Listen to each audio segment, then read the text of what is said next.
The box was empty. Not light, not small. Empty. And my mother knew it was empty, because she was the one who had wrapped it. White cardboard and a gold ribbon, and set it in the middle of the folding table, like a centerpiece.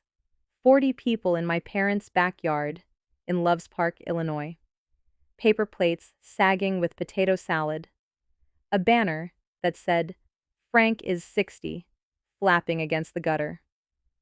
My father in his good flannel shirt, even though it was April and almost warm, because the beta blockers keep him cold now.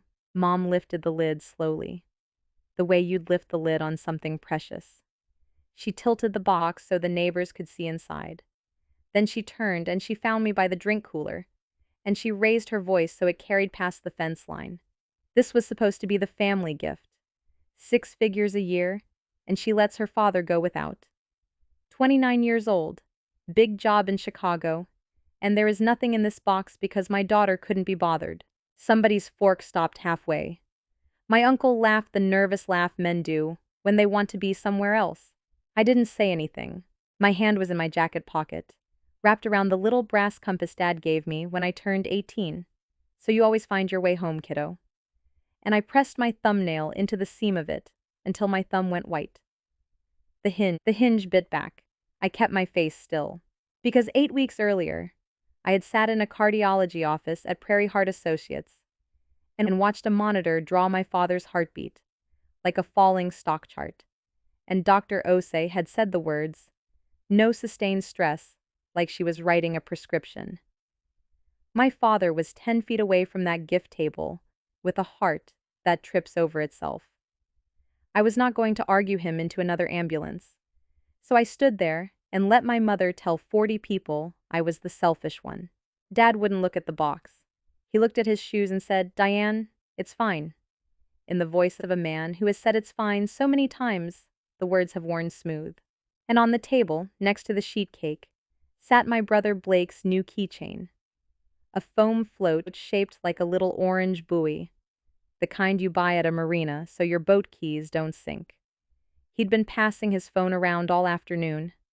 Sunset photos. Open water. His wife Kendra had a new white sundress and a laugh that traveled. Then my niece frowned. Ivy is 10. She was sitting cross-legged on the cooler with a juice box, and she frowned the way kids do when the math in front of them refuses to work. And she said, into the silence my mother had built for her own speech, "But Auntie paid. I saw it in Mommy's group chat." The backyard went very quiet. "There were pictures of the money," Ivy said. Helpful, certain. Mommy laughed at them. My mother crossed that lawn faster than I have ever seen her move. Kendra's phone was lying on the gift table, and Mom snatched it up and pressed it face down against her cardigan, like a wound. And her hands were shaking so hard, the charms on the case rattled. Kendra's chair scraped. Blake said, "She's a kid. She gets things mixed up. To nobody, to everybody." I stood by the cooler with my thumb going numb on a brass compass, and I watched my mother shake. Here's what none of them knew that afternoon, while the cake went soft in the sun. Bills don't stay quiet. Somewhere in a billing office south of that backyard, a past due account with my father's name on it had already been flagged, printed, and queued. A phone call was coming, and within 25 days, one of the people at that party would be crying in a bank parking lot. And it wasn't going to be me. I'm Thea Gibson, I'm 29, and this is what happened to my family after the empty box. If you've ever been the one who gives quietly and gets called selfish out loud, stay with me and tell me in the comments where you're listening from, because by the end of this story, you'll understand why I still keep that compass on my desk. The party didn't end so much as evaporate. Neighbors remembered casseroles and ovens. My uncle clapped Dad on the shoulder twice, hard. The way you pat a car you feel sorry for. Somebody had spilled lemonade on the gift table, and nobody wiped it up. And the white box sat in the wet spot, slowly going gray at one corner. I was carrying folding chairs into the garage when I heard it. Dad's phone charging on the workbench, buzzing itself in a slow circle. He'd left it there all afternoon. Mom says, phones at parties are rude. Mom handles the bills, Frank. Mom handles everything. The screen lit up. Prairie heart a sock. Missed call. Then the voicemail chime. His voicemail plays on speaker. It always has. He never changed the setting. I only had to stand there while my thumb, already resting on the screen, did the thing thumbs do. This message is for Frank Gibson. This is the billing department at Prairie Heart Associates, calling regarding your past due balance of $4,280. This is our final notice before your account is referred to an outside collection agency. Please contact us at... I stood in my parents' garage holding a folding chair in one hand. $4,280. I had sent $1,800 to my mother on the first of every month since January of 2020. 76 months. For Dad. For exactly this. There should not have been a past due anything, ever, anywhere, with my father's name on it. The garage door was open to the yard. Through it I could see Mom laughing with the last of the guests. One hand pressed flat to her chest, like her heart was the one we all needed to worry about. I could see Blake winding an extension cord around his elbow, the little orange buoy swinging from his belt loop, and I could hear Ivy's voice in my head, patient, 10 years old, certain of her arithmetic. There were pictures of the money. Mommy laughed at them. I set the chair down. I touched nothing else. I walked back into the sunlight with my face arranged like a person who has not just heard a number, because I didn't have the whole shape of it yet. I only had one corner. But I knew this much. Standing in that garage, somewhere on my mother's side of that lawn, there was a group chat with pictures of my money in it. And I was going to find out what they had been laughing at. You have to understand what the money was first, where it started. Because my mother would tell you, did tell you, told 40 people over sheet cake, that I am the daughter who couldn't be bothered. October 2019. I was 23, second year out of college, cubicle in Chicago. The call came on a Tuesday. Your father collapsed at the shop.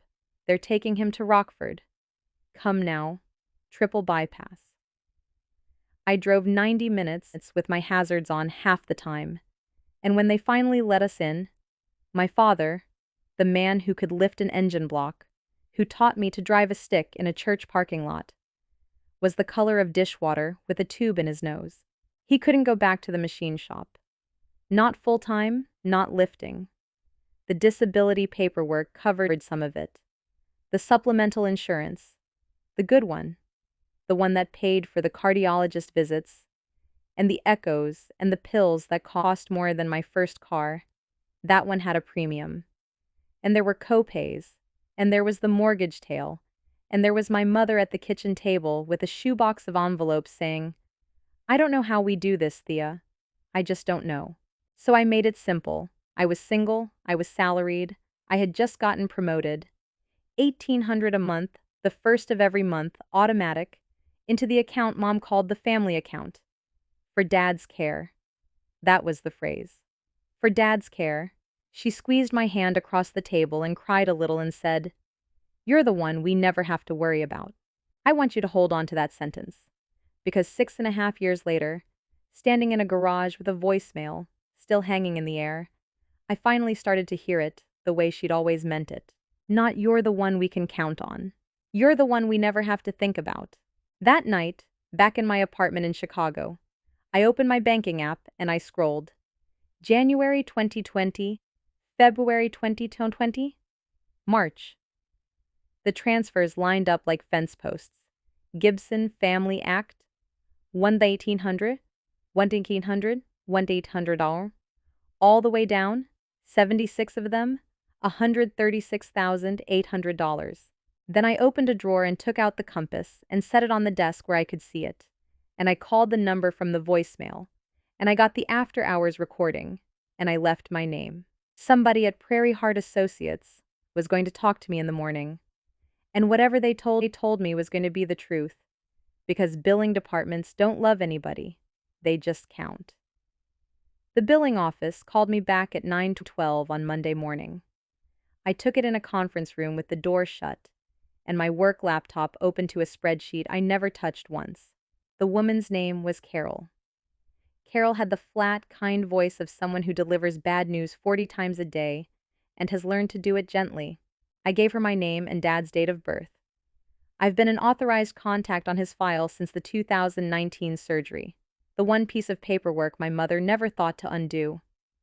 And I said I was calling about the balance and that I'd like to pay it. And could she walk me through how it got there? Keys clicked. So the account went past due in stages, Carol said.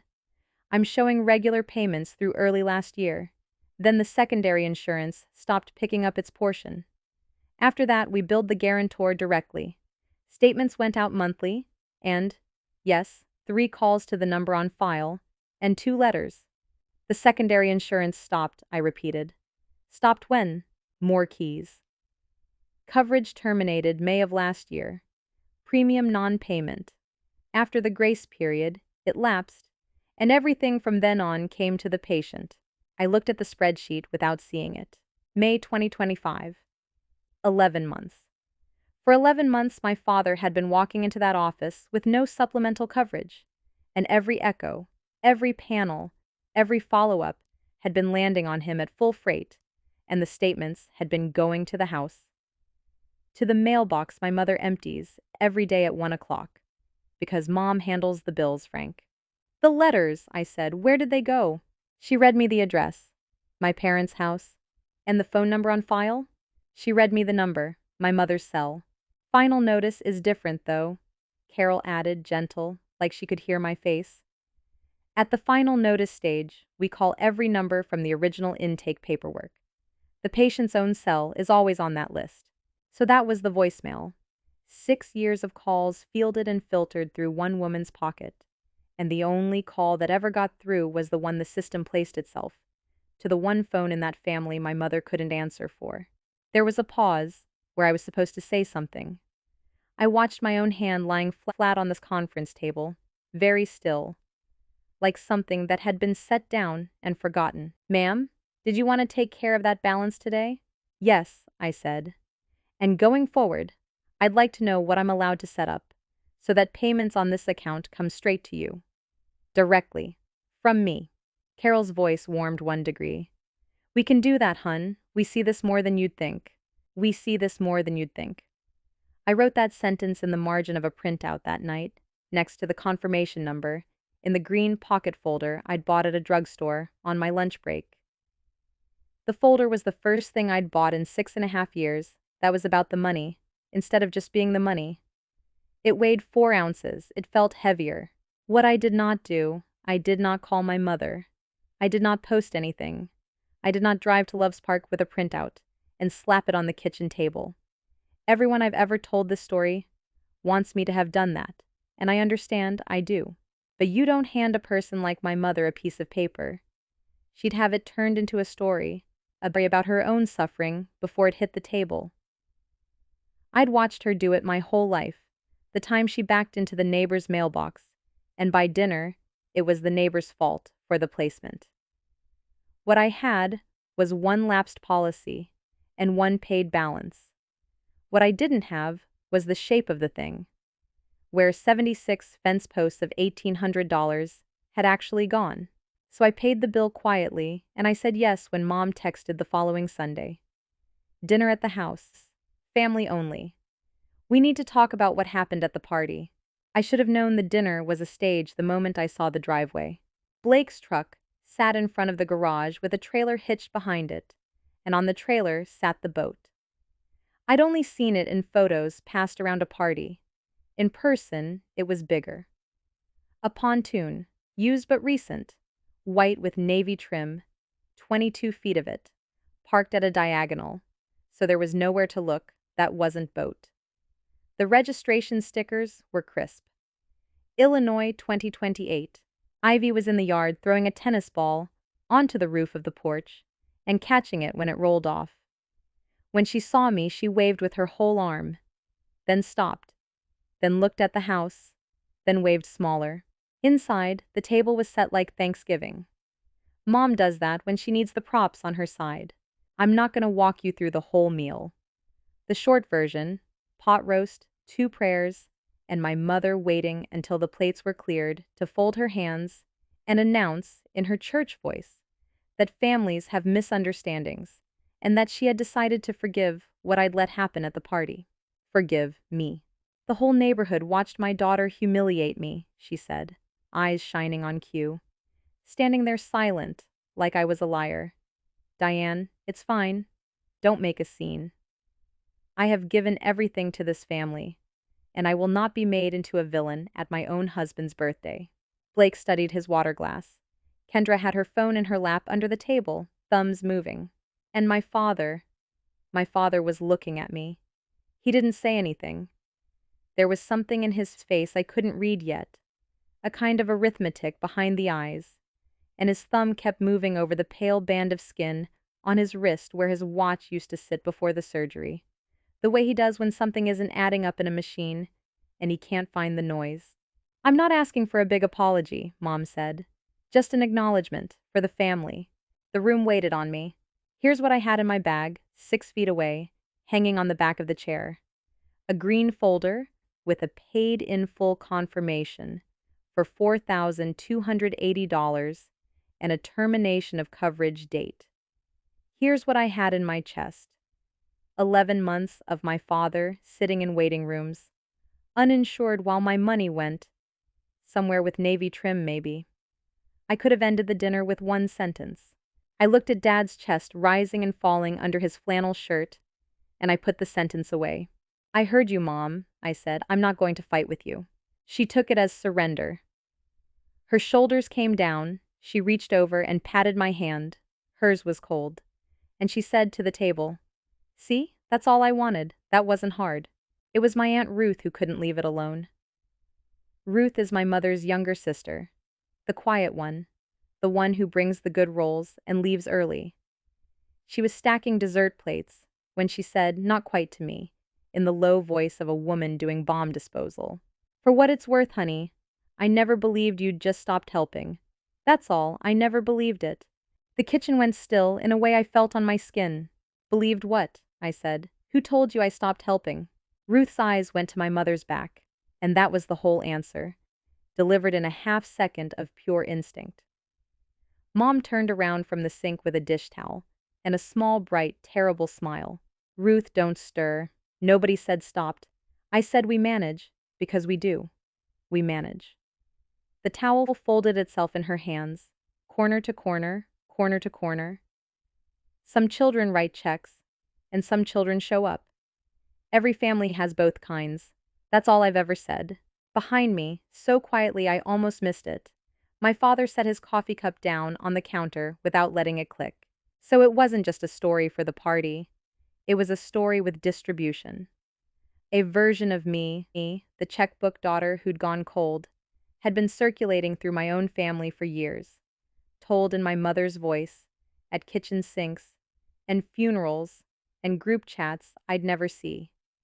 And every month, on the first 1,800 actual dollars, had been quietly wired underneath it.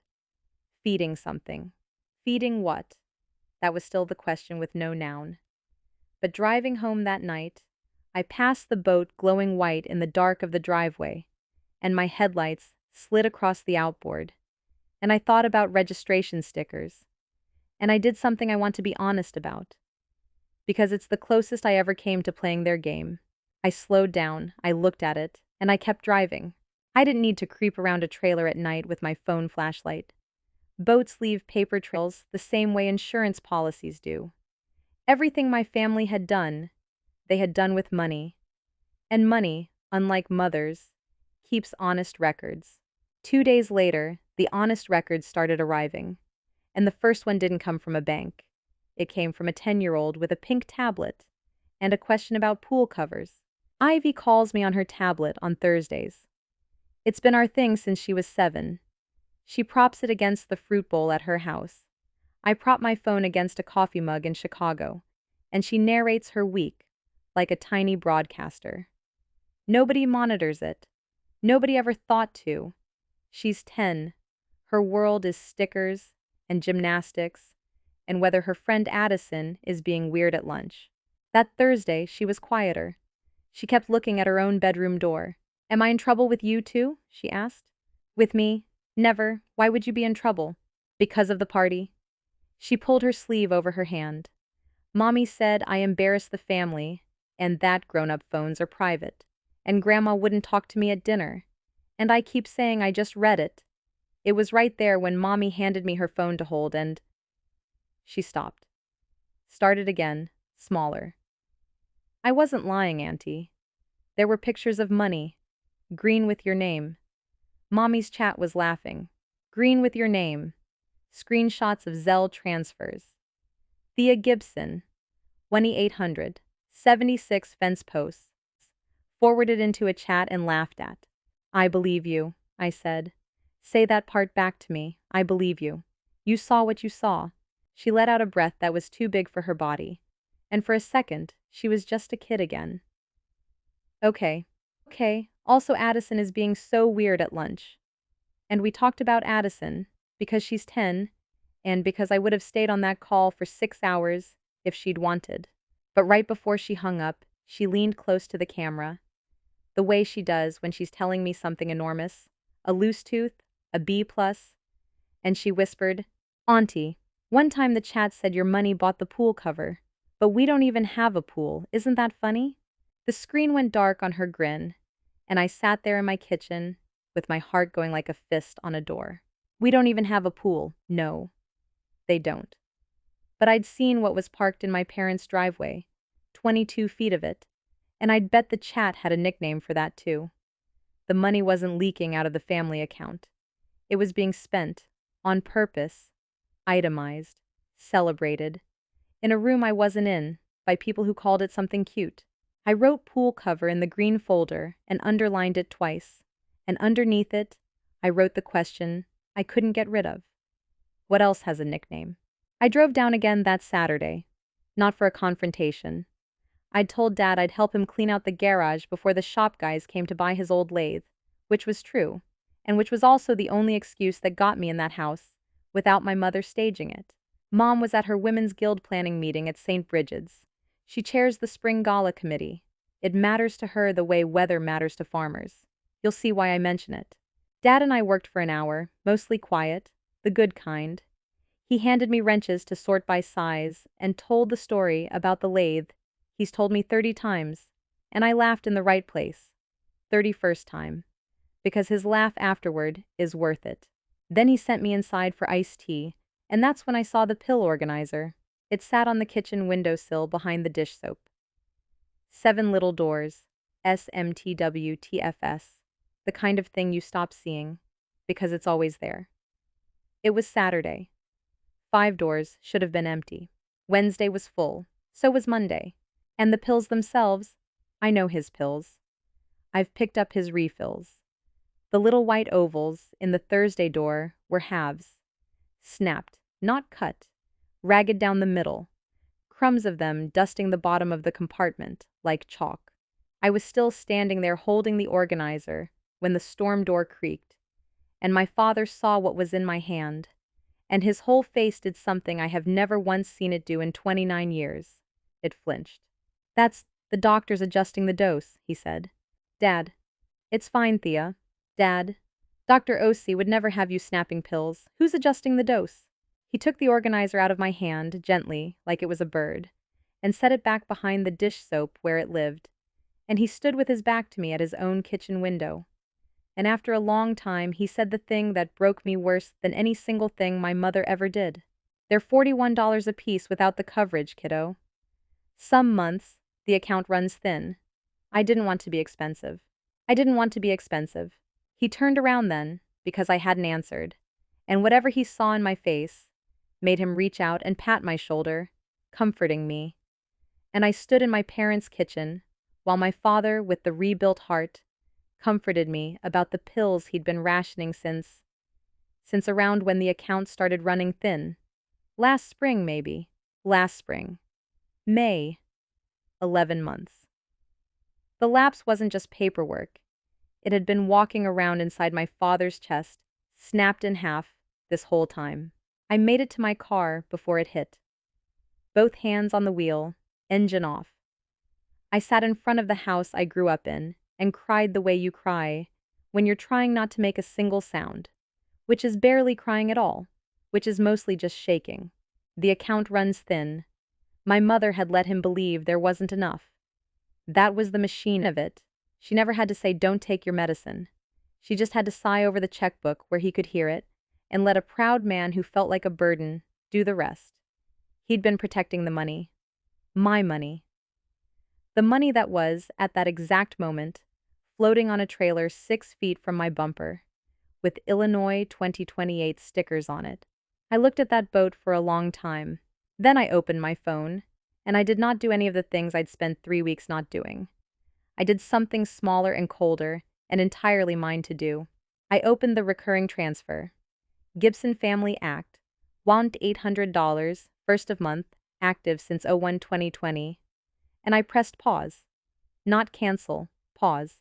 Effective before the next first. Then I called Prairie Heart and confirmed the direct pay arrangement. Then I called the pharmacy in Loves Park and put Dad's refills on my card, auto pay, with a note on the account. Do not discuss billing with anyone but the patient. 3 phone calls. No speeches. My mother's monthly $1,800. The quiet river, under the family, for 6.5 years, was now a dry bed, and nobody knew it yet but me. They say the first of the month comes fast when rent's due, and slow when you're waiting to see what happens when the river doesn't show. It came in 6 days, and I want to tell you about the week that followed, because that's when this call started. But first, you need to know what the river had actually been holding up all this time, because I didn't know yet either. I found out on a Tuesday, from Ruth, in a Cracker Barrel parking lot off I-90, and even then, it took her 2 cups of coffee to say the word out loud. Loan. Ruth had called me Monday night, voice low, dishes clattering behind her. Are you ever down this way on weekdays? No reason, just coffee. Somewhere that isn't anybody's kitchen. Cracker Barrel, off the interstate, 10 a.m. Ruth was already in a booth with her hands around a mug like it was January. She talked around it for 2 refills. How she loved my mother. How Diane practically raised her after their own mom got sick. How you don't testify against the person who taught you to ride a bike. Her word, testify, at a Cracker Barrel, which told me she'd already decided to. Then she took out her phone and slid it across the table and looked at the window while I read. It was a text thread between her and my mother, going back 2 years. Most of it was normal. Recipes, funeral logistics, gala committee politics.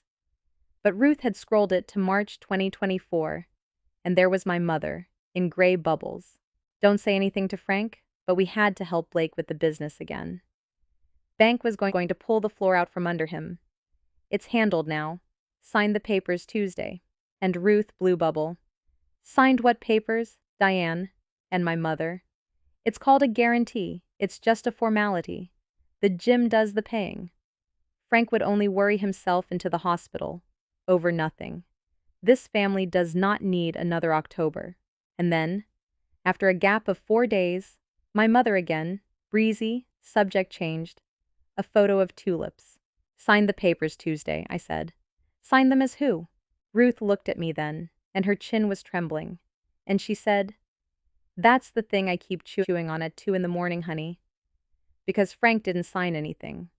Frank doesn't even know there's a loan. And a bank doesn't take one housewife's signature to guarantee another man's business debt." She turned her mug a quarter turn. "So, whose name do you suppose is on that paper?"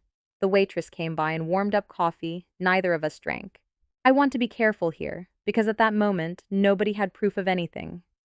What we had was where my mother said, signed, about papers a bank required, for a loan propping up Blake's gym, Iron Lake Fitness, strip mall by the Machesney Park Water Tower, the business that was supposed to be doing the paying. What we had was a guess with a smell to it.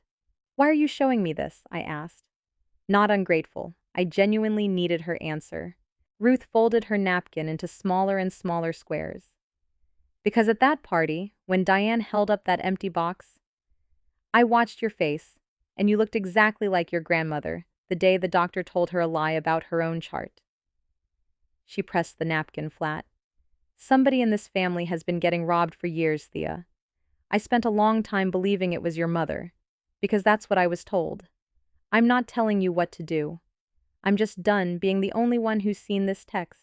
I asked her to email it to herself and to me, timestamps showing. She did it at the table, reading glasses on, lips moving. It took her 4 tries. It was, she said, the most against my raising thing she'd ever done at a Cracker Barrel. Neither of us knew we were 3 days from the whole thing catching fire on its own. We thought we were at the beginning of something long. We weren't. Because back in Chicago, sitting quietly in my banking app, the pause button had already gone live. And on the 1st of May, for the first time in 76 months, the river didn't come. Here's what I learned later, from statements and court filings, and one furious deposition-style Thanksgiving retelling by Ruth about the 10 days after that. May 1, a Friday. No deposit. My mother checked the app twice and decided banks are slow. May 2, she called the bank's 800 number and sat on hold with the radio on, and was told there was no incoming transfer pending, and said, well, I can see that, that's why I'm calling, and was invited to have a blessed day. May 4 was the day the gym's loan payment auto-drafted from the family account. It had been auto-drafting from that account since March of 2024. $2,200 a month.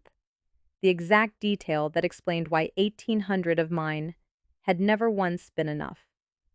The draft hit a balance that no longer had a river behind it. It bounced. May 5, it represented per the loan agreement. It bounced again.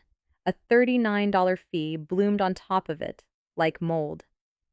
Somewhere in a First Prairie Bank system, a little flag went up on a commercial note that had already been flagged twice that spring. Because, as I'd learned soon enough, Blake had been late on that loan 3 times, before my money ever stopped. The river hadn't been keeping the gym alive. It had been keeping the bank quiet. May 6th, my mother drove to the First Prairie branch on Riverside in her gala committee blazer to fix the misunderstanding. I know how that went, because a teller named Dawn is in Ruth's bunco group. There was no misunderstanding, Dawn told her. There was a stopped inbound transfer from an outside account. The sender pauses those, ma'am, not us. And there was a commercial loan office already calling the primary borrower about a missed payment. And there was nothing a person who was neither the sender nor the borrower could do about either one, blazer or no blazer. And my mother, who had walked into that branch, the way she walked into every room in Winnebago County as the woman who handles things, walked out into the parking lot, sat down in her Buick, and cried where the drive-through cameras could see her. I told you someone would. I take no joy in it. That's not entirely true. I took a little. I'm telling this story honestly, or not at all. When Ruth relayed the parking lot part, something in my chest unclenched by 1 notch, and it took me a week to name it. It wasn't happiness. It was the specific relief of watching weather finally arrive that you'd been told for years you were imagining. Because notice what my mother did not do. That whole first week of May, she did not call me, the one person on earth who could turn the river back on, and she couldn't ask. Asking meant explaining. Explaining meant the gym, the draft, the papers signed Tuesday. Her whole system only worked as long as nobody ever had to say anything out loud. And now the silence was costing her $2,200 a month plus fees, and she still chose it. She chose it for 19 more days, which was exactly long enough for the certified letters to start. The first one came to my parents' house on a Thursday. Green card taped to the front, the kind you sign for. Prairie Heart Associates, printed in the corner. An account resolution letter. The kind billing sends certified once an account has ridden the collections track all the way to the edge and back. Itemized for the whole year, showing the past due balance, cleared, paid in full, payment posted. T. Gibson on the payer line. And here is God's own scheduling at work. My mother was at the gala committee. My father was home alone with a crossword when the mail carrier knocked. He signed for it. He opened it. He read it at the kitchen table, the whole itemized year of it, the lapse date, the uncovered visits, the full freight echoes, the final notice, and then the payment, $4,280. Payment posted, T. Gibson. And then, I am told, he sat there for a long time with his thumb moving over that pale stripe of skin on his wrist. Then he called me. Tuesday night calm, shop floor flat. Thea, it's Dad. When you get a minute, I want to ask you a bookkeeping question. No, hello? No, it's fine. A bookkeeping question. From the man who balanced a machine shop's books for 30 years, on paper, in pencil, to the penny. They didn't know it yet, over in the group chat. But the quietest person in the family had just opened his mail. I drove down Saturday morning. Mom had a florist walk through for the gala. We had the house till noon. Dad had the kitchen table cleared like a workbench. The Prairie Heart statement sat squared to the table edge. Next to it, a yellow legal pad, and the mechanical pencil he's had since Reagan. Sit down, kiddo. I sat. I'm going to ask you some questions, he said. And I need numbers, not feelings. We'll do feelings after. Deal? Deal. This receipt, T. Gibson? That you? Yes. One-time thing? The payment was one time. The problem wasn't. I took the green folder out of my bag and set it next to his legal pad. Dad, before you open that, I need you to know I wasn't hiding it from you. I was hiding it from your heart. Dr. Osei said no sustained stress, and I have been trying to figure out what's true before bringing you anything. That's the last feeling I'll offer. Everything in the folder is a number. He looked at me for a moment. Fair, he said and opened it. My father read bank statements the way other men read box scores. He went through 76 highlighted transfers with the pencil traveling line to line, and he didn't say a word for 11 minutes, and the refrigerator hummed, and somewhere outside a lawnmower started, and I watched the numbers land on him one fence post at a time. $1,800. 76 months. $136,800. Into Gibson Family Act. The account with his name on it that he never looked at, because he'd handed the passwords to Mom in a hospital bed in 2019, with tubes still taped to the back of his hand. When he finally spoke, he asked exactly 3 questions. The supplemental lapsed May of last year. Pencil tap on the statement. Was there money in that account in May of last year? Based on my side, there'd been $1,800 a month for 64 straight months by then. I can't see the balance. Only the bank can. Question 2. Your pharmacy card thing. The pills. That's you now? That's me now. Paid direct. Nobody's hands in between. His jaw worked once. The pale wrist stripe got a long, slow rub. Question 3. And here his voice did the thing. Dropped, went quiet and level. The voice he used the day he taught me what a red light on a machine means. The boat, Thea. Yes or no? Do you know? No, I said, not for certain. I know what I can't prove yet. Then we don't say it yet.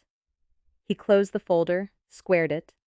Then he reached over and put his hand flat over mine and left it there, heavy and warm and cracked at the knuckles, and looked at the wall and said, 60 years old, and I find out at my own kitchen table.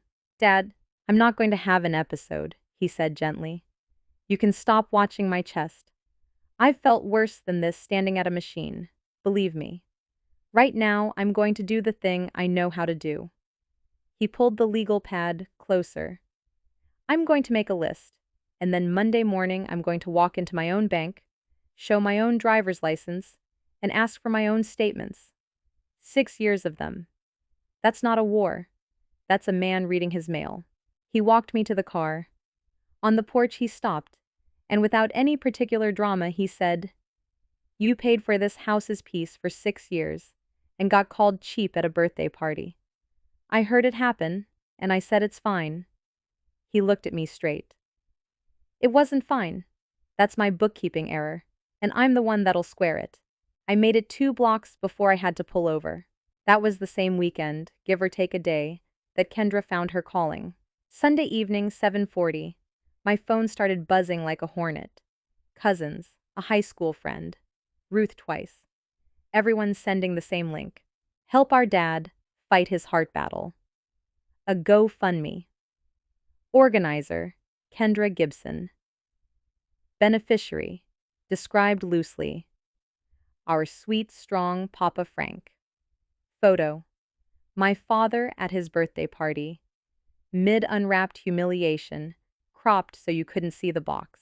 The write-up was a masterpiece of things that were technically words. Mounting medical bills. Insurance nightmares no family should face. Every dollar goes to Frank's care.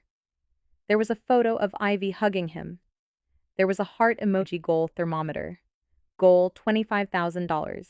By Monday night, it had $9,300 in it, and my mother had shared it to her own Facebook with the caption, "So proud of my daughter-in-law's beautiful heart. This is what family does." I read that caption maybe 30 times. This is what family does. And here's where the story stops needing me at all. I want you to notice this because I promise you, it's the only reason I can tell it with a straight face. I didn't report that GoFundMe. I never touched it. I didn't have to. Because Prairie Heart Associates has a billing department, and billing departments read the local Facebook groups like everybody else in a town that size. And somewhere in that office was a person, maybe Carol, I'll never know, who could see, on a screen, that Frank Gibson's balance was $0.00, paid in full, direct pay arrangement on file, and mounting medical bills, fundraisers, for accounts that are current, get flagged to the platform. It's policy. It's nobody's vendetta. It's just counting. Meanwhile, the cousins had questions in the comments. Which hospital? Can we bring meals? Ruth's contribution was a single line that I'd frame if you could frame a Facebook comment. Someone should tell Frank he doesn't know he's sick enough for a fundraiser.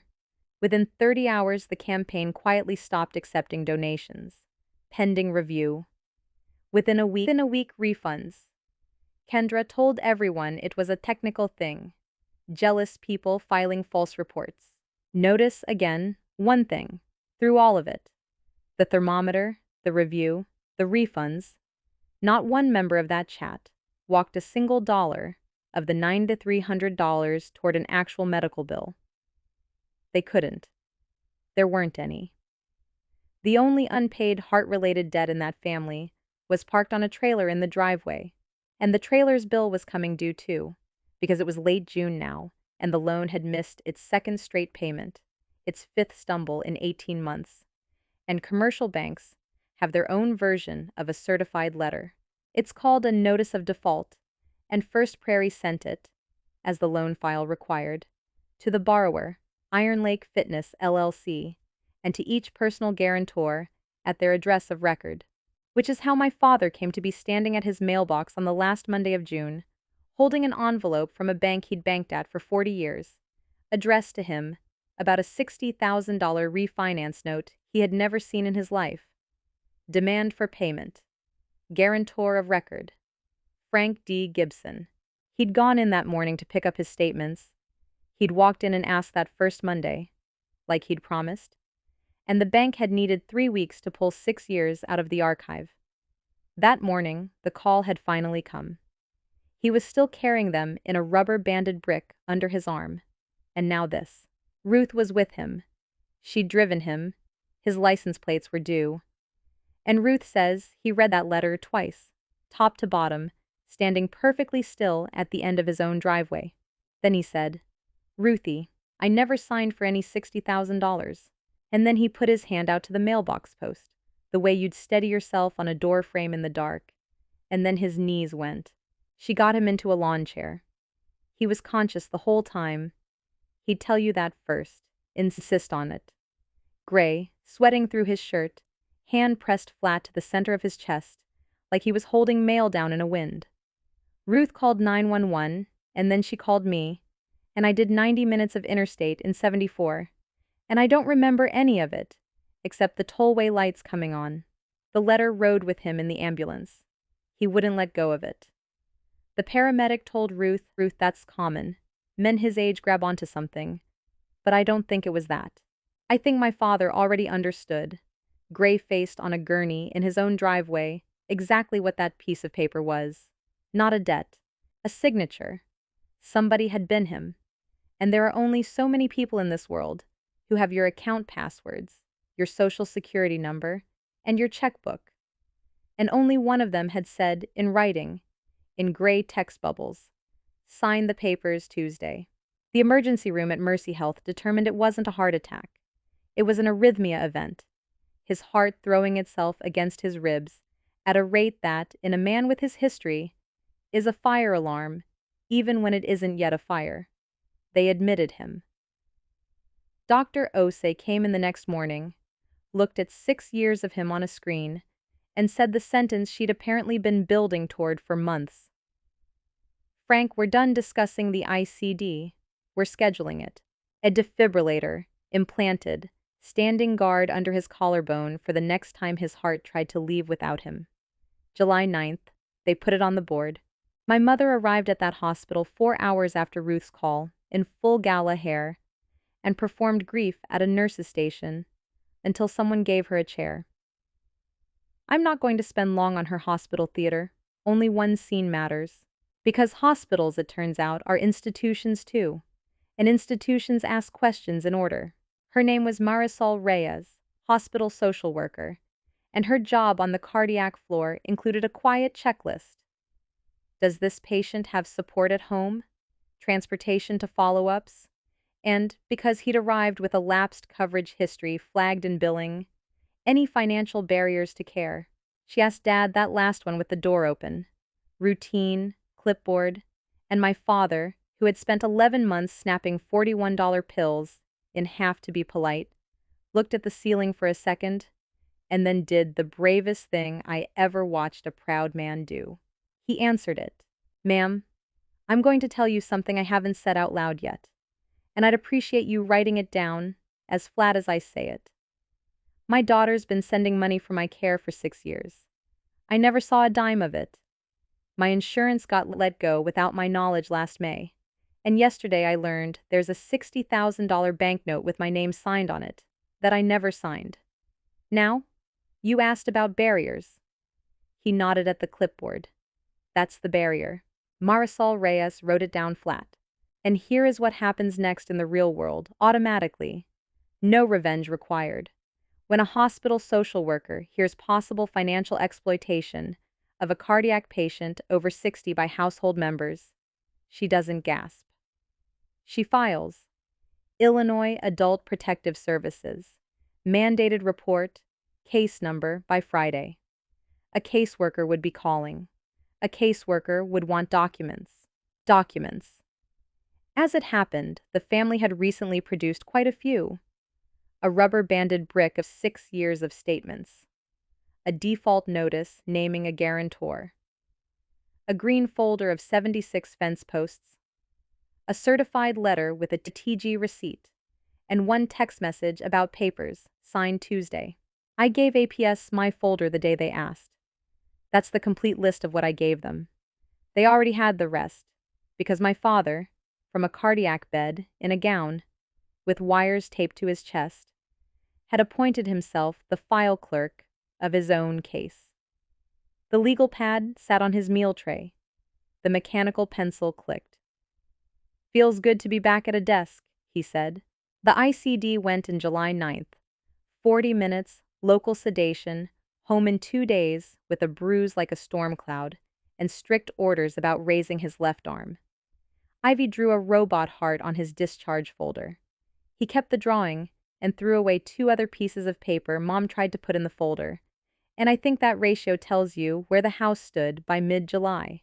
While Dad was getting wired to the county's electricity, the rest of the family was discovering what a dry river does downstream. The gym went first. It had been going for years, honestly. I'd learned that Iron Lake Fitness hadn't cleared a profitable quarter since 2023, that the $60,000 refinance in March 2024 had been the tourniquet, and that my monthly $1,800, once it was flowing into the family account Mom drafted the loan payments from, was the only reason the tourniquet held. The chat had a nickname for the first of the month. Ruth showed me later, after everything was subpoenaed and public. They called it payday. Payday's here, girls. The missed payments meant First Prairie was done. The demand letter had accelerated the note. The whole balance due, per the personal guarantee. In the third week of July, a locksmith met a bank representative at the strip mall by the water tower, and Iron Lake Fitness got a new deadbolt and a paper sign. Members found out from the sign, and then loudly, on Facebook, where Blake had sold 11 annual memberships within the previous 60 days. The Marina Finance Company, which reads county default filings the way Mom reads obituaries, sent a truck for the boat on a Thursday. Neighbors watched the pontoon go down the street at 11 miles an hour, with the little orange boy still swinging from the ignition. I found out about the boat from Ivy's Thursday call. The boatmen came, she reported, chin in hands. Daddy yelled at them. One of them let me keep the rope. A beat. Auntie, are we poor now? You, I said, are not anything now. You're 10.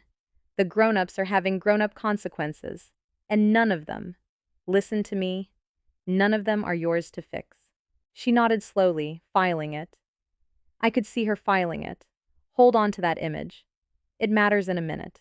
And my mother's July, the gala. The St. Bridget's Spring Gala had happened back in May, but the gala's accounts settle in summer, and my mother had written the committee's florist reconciliation check in June from the family account, as she had regally done for years, because she always repaid it from her own money, and the float was invisible, and handling things is a lifestyle. She knew the account was wobbling by then. She'd cried in its parking lot. She wrote the check anyway, because writing it from anywhere else would have required an explanation, and Diane Gibson did not give explanations. She gave centerpieces. The check met the dry riverbed. It came back. At church. Parish councils forgive many things. Bounced checks with rumors attached are not among them. By mid-July, the gala committee had restructured for fresh energy, which is how church ladies say removed, and the woman who had run that committee for 9 years was suddenly available on Tuesdays. She came to my door on the third Sunday of July. Chicago, 90 minutes, unannounced, a casserole dish in her hands like a passport. I watched her through the peephole for a full 10 seconds. My mother, in the hallway of my building, holding food, rehearsing her face. I want to tell you every line of that conversation, but the truth is, it only had one line that mattered. She led with the casserole and the word overwhelmed. She'd been overwhelmed. Things had gotten confusing.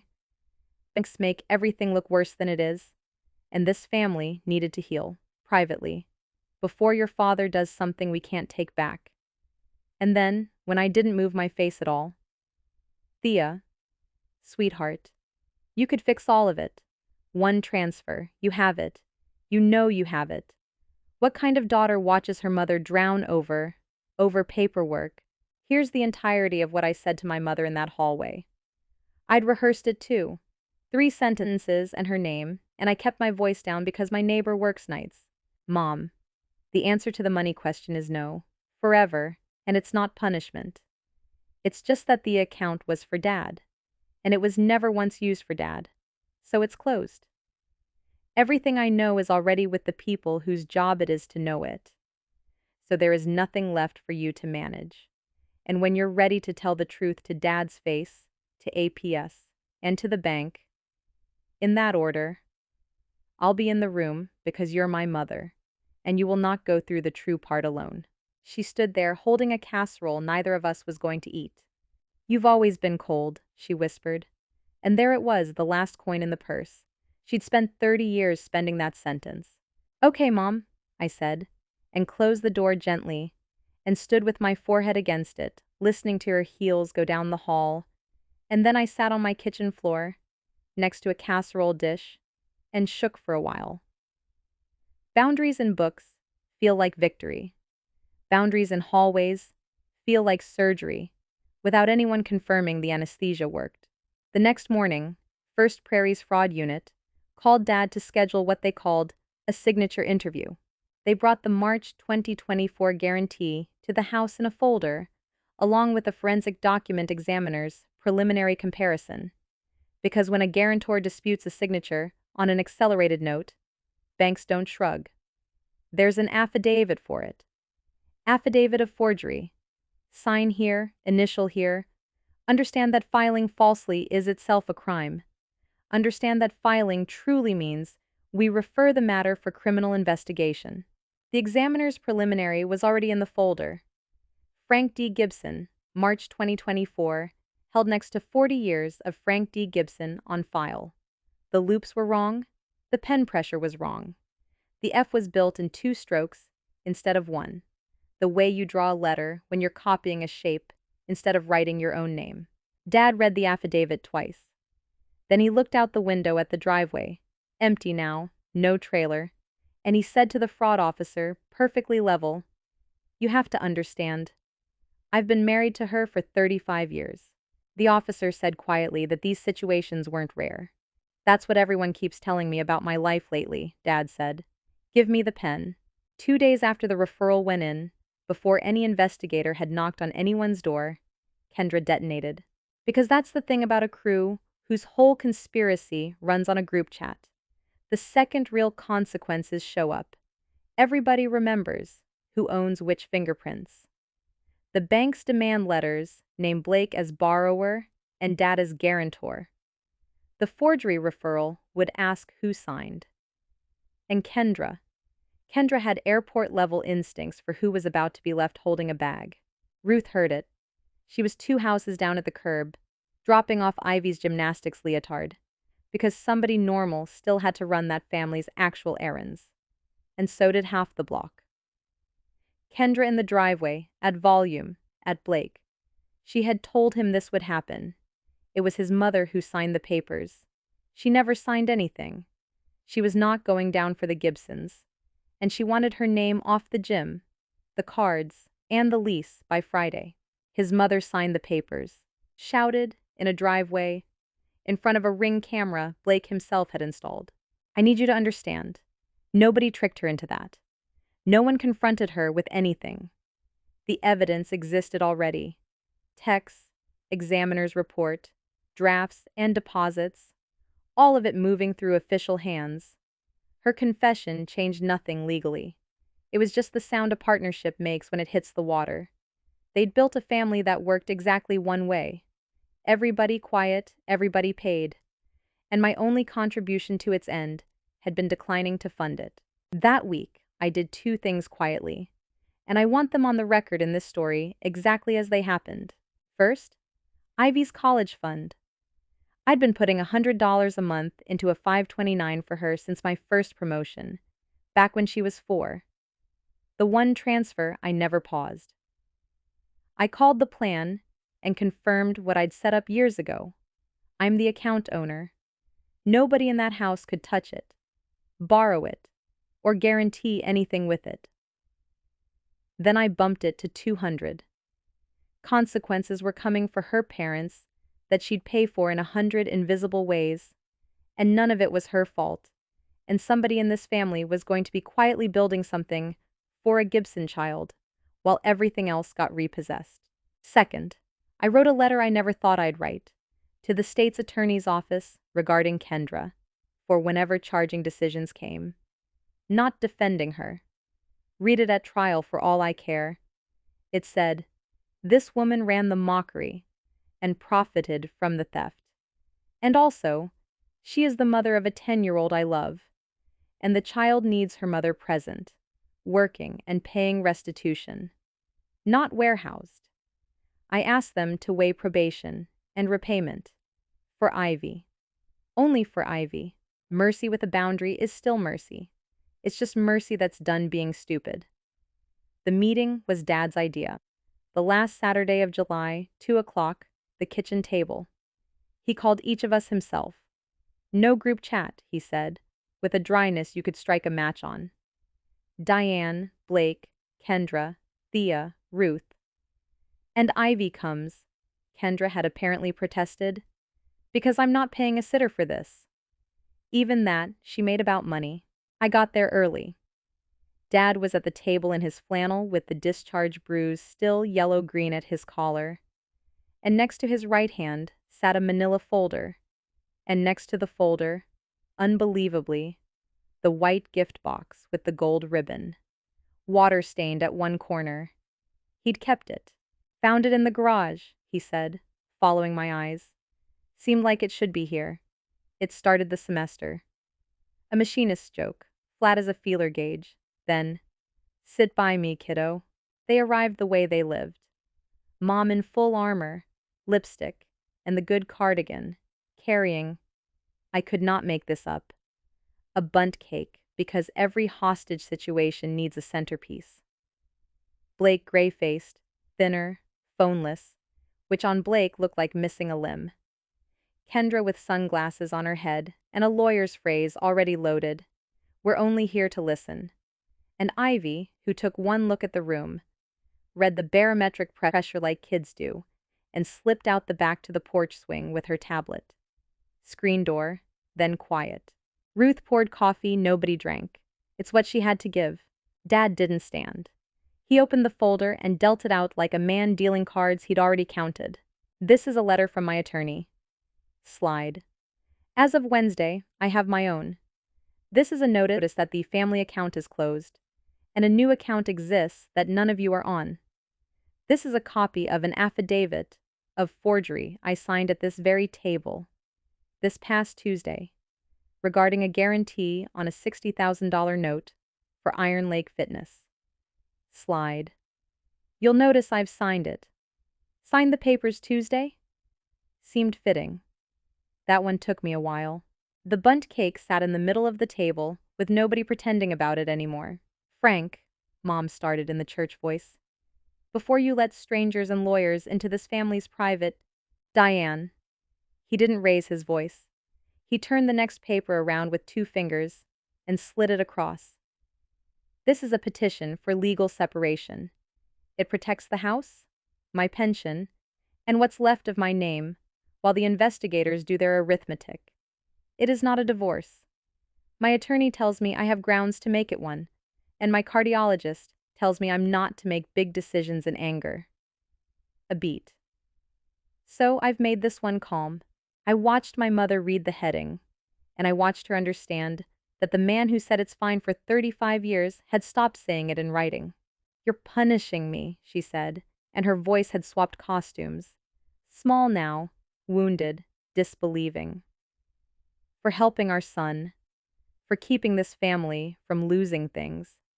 Everything I did so nobody would worry. You want your daughter's version? Fine. I moved money, I juggled. Somebody had to juggle. But I am not a criminal, Frank. I'm a mother. And you... She turned to me, and the wound closed, and the blade came out. You sat there counting. 6 years counting, waiting to ambush this family with a folder. That is not love, Thea. That is bookkeeping. The word hung there. My father very quietly. Bookkeeping is how I found out my wife signed my name. Blake made a sound. Everyone looked at him. My brother, 33 years old, hunched over the table with his thumbs pressed to his eye sockets. And this is the part I didn't expect. The part that's worse than yelling. He started talking to the table, flat, fast, like a man finally reading out his own invoice. The gym was dead in 23. Mom said the note was a formality. Payday jokes weren't his. Okay, some were his. He knew where the money came from. He didn't ask because asking would make it real. The boat was idiotic. He knew it was idiotic. Kendra wanted the lake life, and Mom said Thea's deposit covers it. And he let it be covered. You let it be covered, Dad repeated, level, awful. You want me to say it? Blake's hands dropped. He looked at me, and my brother's eyes were red as brake lights. We spent your money and laughed at you in a chat, so we didn't have to feel like what we are. There. That's the whole business model. Kendra's chair scraped. I am not sitting here while he narrates.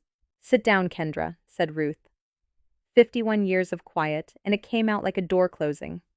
Kendra sat, and into that silence, I finally put my one piece of paper on the table. A single page. I'd written it at my kitchen counter at 2 in the morning, next to a cold casserole. and it was addressed to all of them. And I read it out loud so Dad wouldn't have to wonder what was in it. This is where I stand, so no one has to guess. I will not be sending money again. Not out of anger, but because the sending was never the problem. The lying was. What I know, the investigators know. I will add nothing and hide nothing, whatever it costs whoever.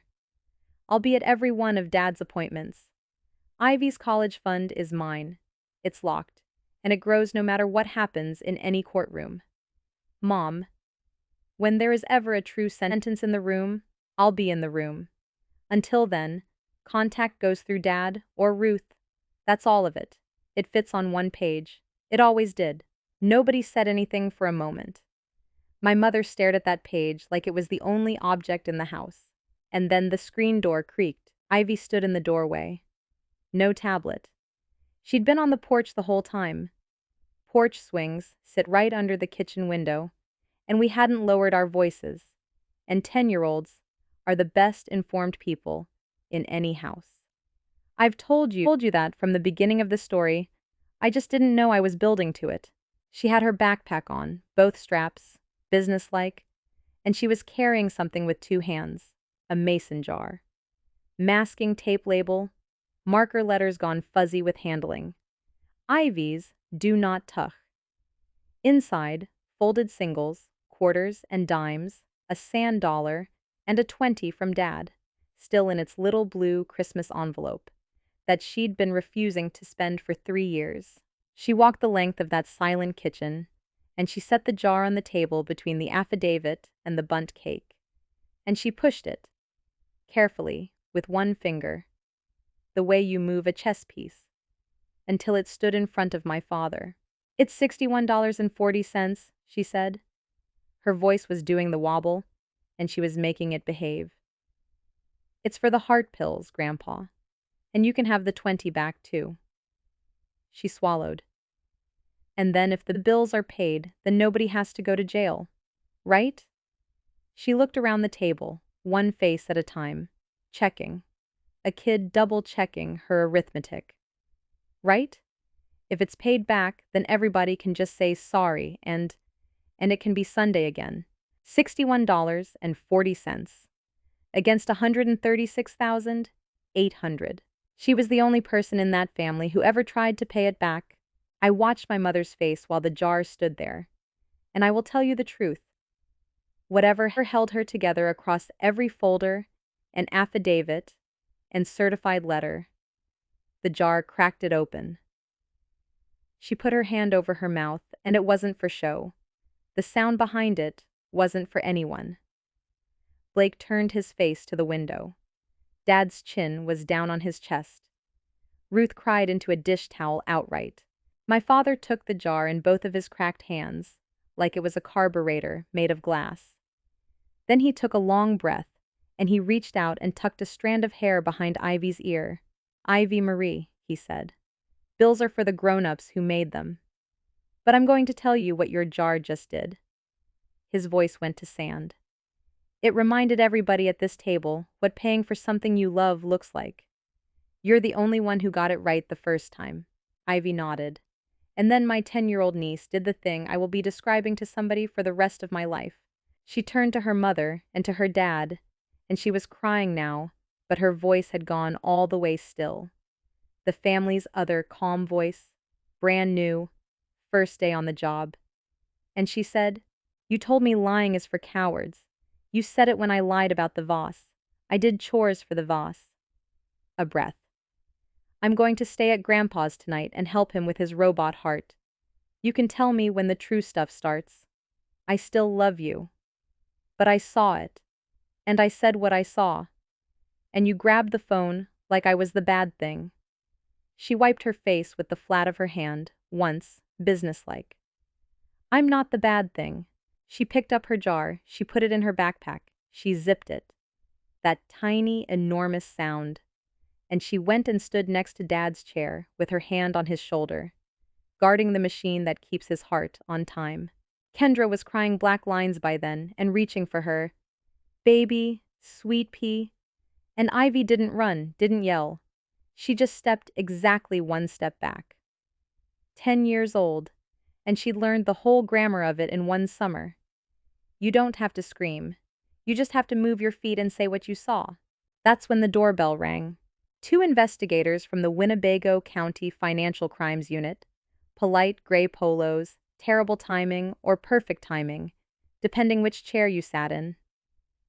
They were following up on a bank referral regarding a disputed signature, they said.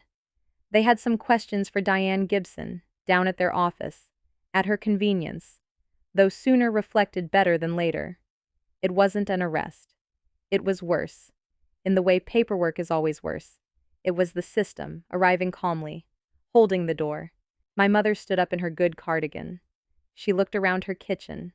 The bundt cake, the affidavit, the empty white box, the granddaughter posted at her husband's shoulder like a bailiff.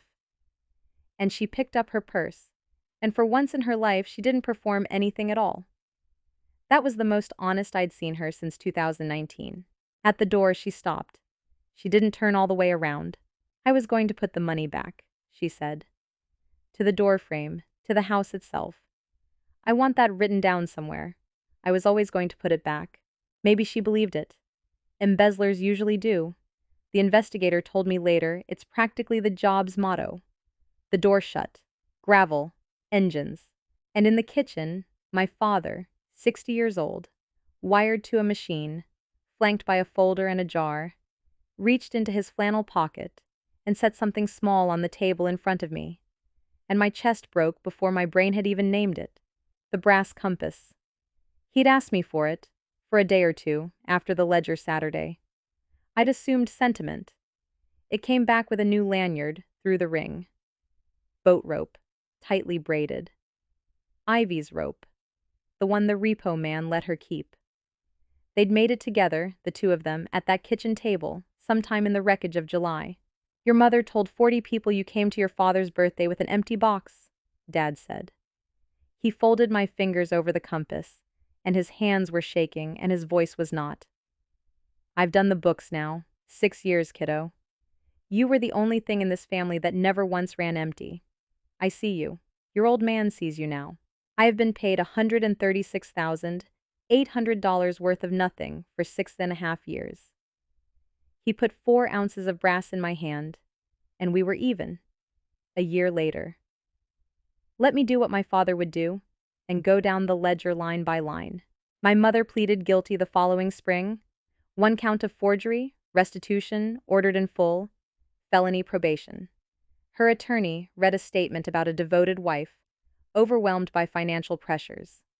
The judge, who had the bank's timeline in front of him, noted that the pressure had somehow purchased a pontoon boat and moved on to sentencing. She lives in a 1-bedroom apartment on the east side of Rockford now. The house stayed with Dad. The separation agreement and the restitution lien saw to that. Her probation officer's office is 2 doors down from a First Prairie branch, which nobody planned and nobody prevented.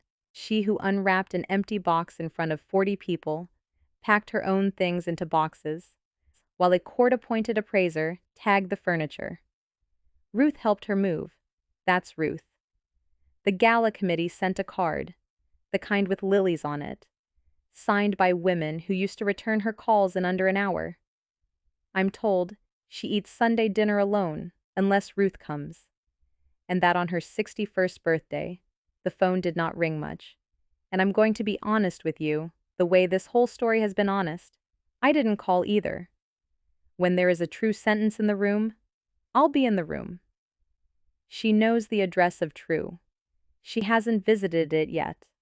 The one time we've spoken, she said she was the real victim of the bank's vindictiveness. And I said, "Okay, Mom, I love you. Call me when it's Tuesday." And that sentence only makes sense to the two of us. And she hung up first. Blake surrendered what was left of the gym to the bank, worked out a payment plan on the guaranteed deficiency, and took a warehouse job in Belvedere. Nights, forklifts, steel-toed boots. Here's the thing nobody expected. He's good at it, and it appears to be good for him. There's no image to maintain on a loading dock at 3 a.m. He sold his truck and drives a 15-year-old Corolla, and in November he mailed me an actual letter, paper, in handwriting, I recognized from birthday cards, which, given what this family went through over handwriting, took a specific kind of nerve. 4 pages. No excuses in it, which I checked for twice. The last line said, "You kept Dad alive while I kept a boat alive. I'll be paying that difference off longer than the bank's version." B. I haven't answered it yet. Ruth says forgiveness is a casserole you make in your own kitchen, on your own schedule. I'm at the stage of owning the dish. Kendra got what my letter asked the state's attorney to weigh. Deferred prosecution on the deception charge tied to the fundraiser. Every refunded dollar verified. Plus community service and a restitution schedule for her share of the family account. She stood in a courtroom and heard 16 of her own group chat messages, read into the record in a clerk's flawless monotone. "Paydays here, girls." And Ruth, who was there, said the silence between each message had its own zip code. The chat that laughed at my fence posts is now Exhibit 14. She and Blake are separated. She moved in with her sister across town. She has Ivy Wednesdays, and every other weekend, supervised by nothing except the fact that Ivy now says what she sees, which is better supervision than most courts can order. She sent me one text in the fall. "I know the letter was you. I don't understand you." I wrote back, "I know. Ask Ivy someday. She does." She hearted it. We haven't spoken since. That's the correct amount. APS closed Dad's case as substantiated. Financial exploitation by a household member. Words on a state form that cost my mother nothing extra and gave my father something I can't quite name. He keeps a copy in the legal pad. "First time in this family? The paperwork's on my side," he says. And Dad is the good line in the ledger. The ICD sits under his collarbone and has fired 0 times, which Dr. Osei calls boring and Dad calls a scandal. All that county electricity going to waste. He's on the full dose, whole pills. $41 a piece, and worth every dime of somebody else's problem. Because the new supplemental policy, in his name, premiums on his auto pay, statements to his own email that he checks like a hawk now, covers all of it. He does the books for 2 little shops in Loves Park, part-time, paper and pencil, to the penny. Every first of the month, he texts me a photo of a $1 bill on the kitchen table with the caption, "Deposit received," which is his way of making the first of the month ours again. And if you think I don't save every single one of those photos, you have not been listening to this story. Ivy is 11 now. She kept the jar. It sits on Dad's kitchen windowsill, right where the pill organizer used to hide behind the dish soap. The organizer's gone. He uses the fancy one with the loud lid now. And the masking tape has been relabeled in the same marker, Med School Fund. Because in September on the porch swing, my niece informed me, with her fists on her hips, with the whole Midwest sunset behind her, that she has decided what she's going to be. A heart doctor, like Dr. Osei, for grandpas. Then, hedging her portfolio like a true Gibson, or a detective, they also find out what's wrong with people. Either way, kiddo. Either way, the family business is in new management. She still does Thursday calls, chin in her hands, Addison updates. The 529 grows in the dark like something planted. She doesn't know the number, and she doesn't need to. Some rivers you get to keep secret for the right reasons. In April, we had Dad's 61st birthday. 1 year, almost to the day after the empty box. There were 5 of us. Dad, Ivy, Ruth, me, and Blake for the last hour, standing at the edge of the yard, with a store-bought pie, like a man reapplying for something, which, in fairness, he was. Pancakes for dinner, because the birthday man wanted pancakes. No banner, no gift table. Ivy gave him a drawing of his own heart, with the ICD drawn in as a tiny robot bodyguard, sunglasses and all. I gave him a wristwatch. He cried, put it on the pale stripe where a watch belonged, tapped it twice, said, "Back in business." Nobody gave a speech. And now it's July again. 2 weekends ago, I drove down for no reason except pancakes. The tomatoes were coming in along the fence, fat and easy, the way they get in an Illinois July when someone's been steady with them all season. Toward dark, Dad sat on the porch steps, with Ivy asleep against the robot side of his chest, and the fireflies came up out of the grass, like slow sparks, and he looked out at the yard, where a folding table once held an empty box, and he said, "Good year, kiddo, strange arithmetic, but a good year." The compass sits on my desk in Chicago, on Ivy's boat rope, pointing wherever it pleases. I don't need it to find the way home anymore. Home got found. It just took the long way. Through a billing office, a Cracker Barrel, a fraud unit, and a mason jar with $61.40 in it. The box, if you're wondering, is still in the garage. Dad won't throw it out. Best teacher in the family, he says. Showed everybody exactly what empty looks like. Turned out it wasn't you. If you're still here, thank you for staying with me, all the way to the fireflies. I keep thinking about the 2 sentences that held this whole thing up. You're the one we never have to worry about. That's the one that cost me 6 years. And I'm not the bad thing. That's the one that ended it, out of the mouth of a 10-year-old with a backpack on both straps. Somewhere between those 2 sentences is every quiet giver in every loud family. The ones who pay and get called empty. The ones who see and get told they're confused. If that's you, if you've been the family's dry riverbed, the one they drink from and laugh at, I want you to hear the thing my dad said to me. Because you will wait a long time for your own kitchen table version, and you might as well borrow ours. Someone sees you. You were never the empty box. You were what they kept unwrapping. Has anything like this happened in your family?